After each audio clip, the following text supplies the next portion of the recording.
नमस्कार. आज आपण व्हॅरिकोज व्हेन्स या आजाराबद्दल माहिती घेणार आहोत. व्हॅरिकोज व्हेन्स हा आजार का होतो, याचे निदान कसे करायचे आणि यामध्ये उपचार काय उपलब्ध आहेत. मी doctor Prashant More, consultant vascular surgeon, N2 CIDCO, Chhatrapati Sambhajinagar, Maharashtra येथे प्रॅक्टिस करतो. येथे माझे व्हेनस हॉस्पिटल आणि रिसर्च सेंटर आहे. तर जे व्हॅस्क्युलर डिसीजेसने जे रुग्ण ग्रस्त आहेत, असे बरेच पेशंट्स माझ्याकडे ट्रीटमेंट घेण्यासाठी येतात आणि यामध्ये व्हॅरिकोज व्हेन्सचे रुग्ण हे खूप जास्त प्रमाणामध्ये असतात आणि हे रुग्ण बऱ्याच लेट येतात आमच्याकडे, ज्यामध्ये पायामध्ये अल्सर झालेला असतो, पाय हा काळा पडलेला असतो आणि पायामध्ये सूज असते. तर ह्या आजाराचे निदान कसे करायचे? तर सर्वप्रथम आपण बघू हा आजार काय असतो व्हॅरिकोज व्हेन्स म्हणजे. तर यामध्ये पायामध्ये तुमच्या ज्या व्हेन्स असतात, ज्या पायातून हृदयाकडे अशुद्ध रक्त घेऊन जातात, त्याचे व्हेन व्हॉल्व्स लीक होतात. त्यामुळे अशुद्ध रक्त हे पायामधील व्हेन्समध्ये जमा राहतं. यामुळे व्हेन्स या हळूहळू फुगत जातात आणि ह्या ज्या फुगलेल्या वेड्या-वाकड्या व्हेन्स असतात पायामध्ये, यांनाच आपण व्हॅरिकोज व्हेन्स असे म्हणतो. तर सुरुवातीला या व्हेनची काही लक्षणे नसतात, यापासून काही वेदना होत नाहीत. यामुळे रुग्ण याकडे दुर्लक्ष करतात आणि हळूहळू काय होतं, हे पायामध्ये अशुद्ध रक्त जमा राहिल्यामुळे पायाला सूज यायला सुरुवात होते. पायामध्ये जे रक्तामधील अशुद्ध घटक आहे, हे त्वचेखाली डिपॉझिट होतात. त्यामुळे पाय काळा पडायला सुरुवात होते. त्याला स्किन पिगमेंटेशन होतं त्याच्यामध्ये आणि हळूहळू याला जी त्वचा असते पायाची, ती कडक होते. त्याला आपण लायपोडर्मॅटोस्क्लेरोसिस असे म्हणतो आणि यामध्ये जखम तयार होते आणि ती भरत नाही लवकर. त्याला व्हेनस अल्सर असे म्हणतो. काही-काही रुग्णांमध्ये हे जे फुगलेल्या व्हेन्स आहेत, या फुटल्यामध्ये खूप जास्त रक्तस्राव सुद्धा होऊ शकतो. जर तुम्हाला व्हॅरिकोज व्हेन्स आहे आणि फुटलेल्या व्हॅरिकोज व्हेन्समधून जर रक्तस्राव होत असेल, तर ताबडतोब त्या ठिकाणी प्रेस करावे आणि स्वच्छ कपडा बघून त्याला प्रेशरने बांधून ठेवावे आणि ताबडतोब जवळच्या रुग्णालयात दाखवावे. यानंतर काही रुग्णांमध्ये ह्या ज्या व्हेन्स असतात, याच्यामध्ये क्लॉट्स तयार होतात. त्याला सुपरफिशियल व्हेनस थ्रोम्बोसिस असे आपण म्हणतो. तर हे सर्व कॉम्प्लिकेशन्स या आजारामध्ये आपल्याला पुढे बघायला मिळतात. मुख्यत्वे करून हा आजार ज्या रुग्णांचं काम हे जास्त वेळ उभं राहण्याचं असतं, म्हणजे जे प्रोफेशन्स आहेत, ज्यांना स्टँडिंग वर्क जास्त करावं लागतं, जसे शिक्षक आहेत, ट्रॅफिक पोलीस आहे, आर्मी पर्सनल आहेत, यानंतर हॉस्पिटलमध्ये डॉक्टर्स, नर्सिंग स्टाफ, या लोकांना स्टँडिंग वर्क जास्त असतं, या लोकांमध्ये जास्त बघायला मिळतो.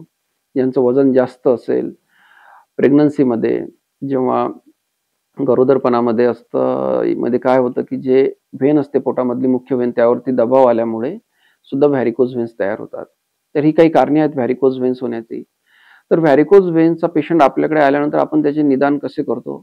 तर क्लिनिकली म्हणजे त्याला बघून आपल्या लक्षात येते की हा व्हॅरिकोज व्हेन्सचा आजार आहे. आता त्यामध्ये ही कोणती स्टेज आहे हे बघण्यासाठी आपण कलर डॉपलर ही चाचणी करतो, तपासणी करतो. ही सोनोग्राफी आहे. यामध्ये व्हेन्समधील एस-एफ-जे जंक्शन, एस-पी-जे जंक्शन याचं कॉम्पिटन्स आणि काही परफोरेटर असतात त्याचं इनकॉम्पिटन्स आपण बघतो आणि त्यानंतर पुढे काय ट्रीटमेंट करायची याचा सल्ला देण्यात येतो. जर हा आजार सुरुवातीच्या स्टेजला असेल, माईल्ड असेल, तर आपण रुग्णाला स्टॉकिंग्स वापरण्याचा सल्ला देण्यात येतो.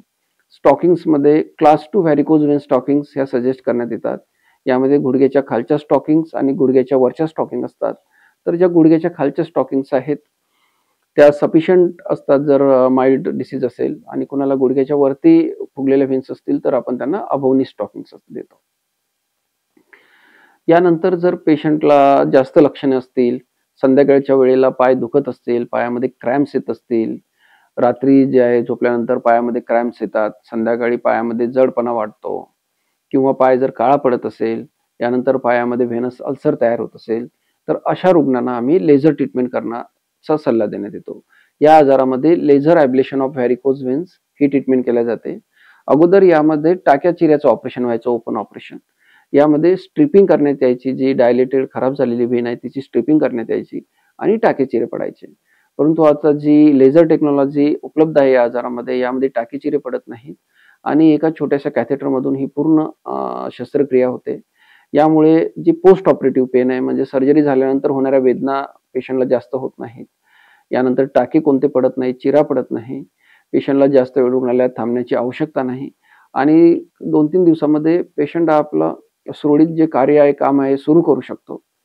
तर आपल्याकडे आपण ही लेझर ट्रीटमेंट नियमित रुग्णांची करतो. यामुळे काय होतं, जे कॉम्प्लिकेशन्स अल्सर आहे ते भरण्यास मदत होते. यानंतर पायामध्ये जे चेंजेस झालेले असतात ते नियंत्रणात येतात.